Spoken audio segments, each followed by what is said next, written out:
Здравствуйте, добрый день, добрый вечер, товарищи. Мы сегодня тоже выходим в эфир. Мы решили, значит, вкратце так, 5, 6, 7 минут изложить свою версию истории нашего народа. Мы не будем углубляться, например, там в расширенном формате, но вкратце очень важные я хочу до вас довести. Известный всему миру масон выдвинула версию, и над этой работала защитная диссертация, что хурриты первоначально жили на южном склоне Кавказского хребта. Это 10-е тысячелетие до нашей эры, то есть 12 тысяч лет.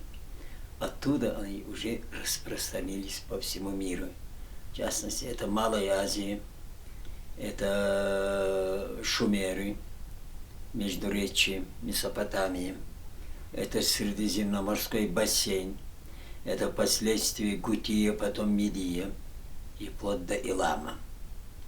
Поэтому, самое главное я скажу, всем, чем достиг даже Египет, это благодаря шумерам. Это известно. Только надо представить себе шумеры в 6-м тысячелетии до нашей эры. Это глиняные дома, глиняная посуда, глиняные дамбы, дворцы глиняные, крепостя глиняные и даже письмена глиняные, называемые кехат, то есть ке – рука, хат – глина. Представляете? Теперь, самые древние известные поселения хурритов периода неолита – это уже тот период, который нам и объясняет известный академик масон. Это, представьте себе только, Аликаш, Басмардех, 9,5 тысяч лет до нашей эры. Это современный Иран, это Медия. Жерехи, Иордании, 9 тысяч лет до нашей эры. Жармахи, Ираке, это шумеры, 8,5 тысяч лет назад. И самое главное, Билт, 8 тысяч с половиной тысяч лет в Северном Иране, это Манна. По сегодняшний день у нас есть племя, называемый Билтой, который относится так же, как и белготойцы, ирсары, то есть аршиники, садой, то есть геродотовской садой, древний, 5 век до нашей. Например, Чатал-Гуюк и Чат-Эпезиейна, 11 тысяч лет, пожалуйста. Это и есть гнездо хурритов, Бен, Бун, Бит и так далее. И между этими древними поселениями образовался так называемый плодородный полумесяц, культура которой распространилась по всему миру, дошедшая в 6-м тысячелетии до нашей эры даже в Египет.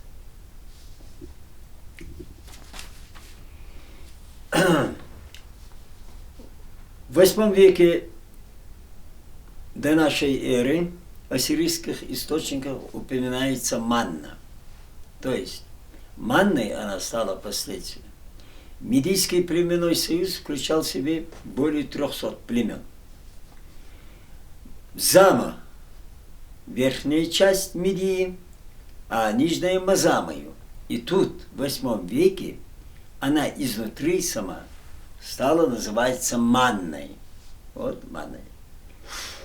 Северо-восточная часть Медии изредка вождей называют Элипы, Гильзана, Гизельбунда. В западных областях Медии встречают обозначение по династиям, то есть крупнородоплеменные названия с элементами Бит, Бун, Бен, как, например, Бит-Хамби, Бит-Зандак, Бит-Кулар. Эти названия присутствуют сегодня в чеченской среде. И, конечно же, общее название всей этой объединенной коалиции племен во главе с вождями назывались Дей. То есть Дей. В каждом племенном, значит, союзе был вождь, а в ассирийских источниках они назывались царями. Геродот в V веке до нашей эры выделяет их как скифы, или царские скифы, ашкузы, потомки от первого сына Гомера.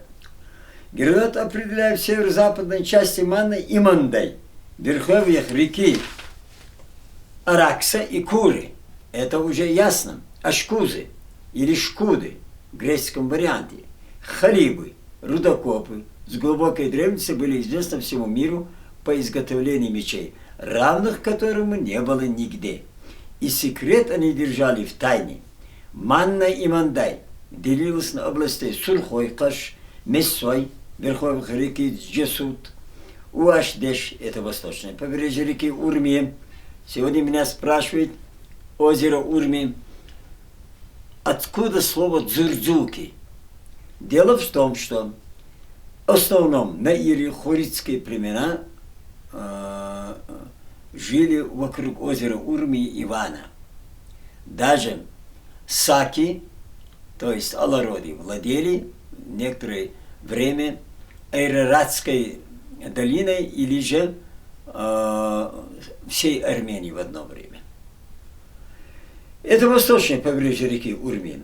Дело в том, что Урмия – это соленое озеро, и близлежащие территории, горы соленоватой почвы. Поэтому и название свое произошло Дюрдук. Но Геродот их отмечает как Матиану, Маатеану, то есть последствия которой стало Нохчматиане.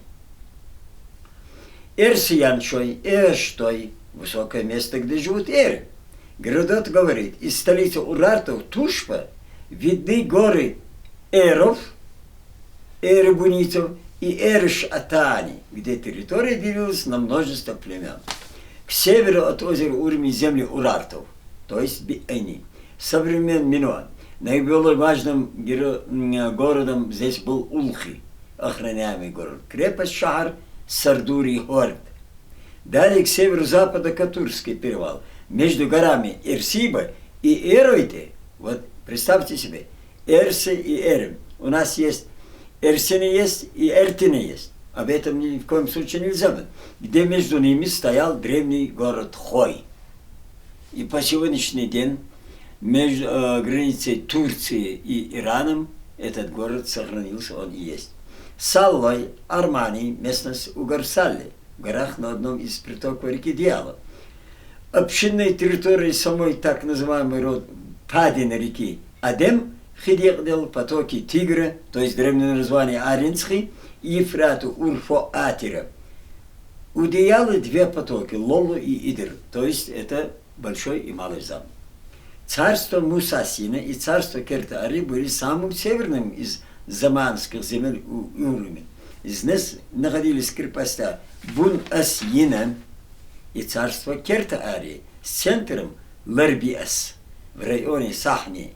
Были Амеки и Дегераль. И это я почему говорил, потому что в сегодняшней нашей среде каждый должен знать, где ты можешь найти свои корни. Уже было чем 80 царств. Эта часть земли называлась Зама, то есть это верхняя часть. Ну, в следующем, значит, мы продолжим. Время у нас вышло. Спасибо.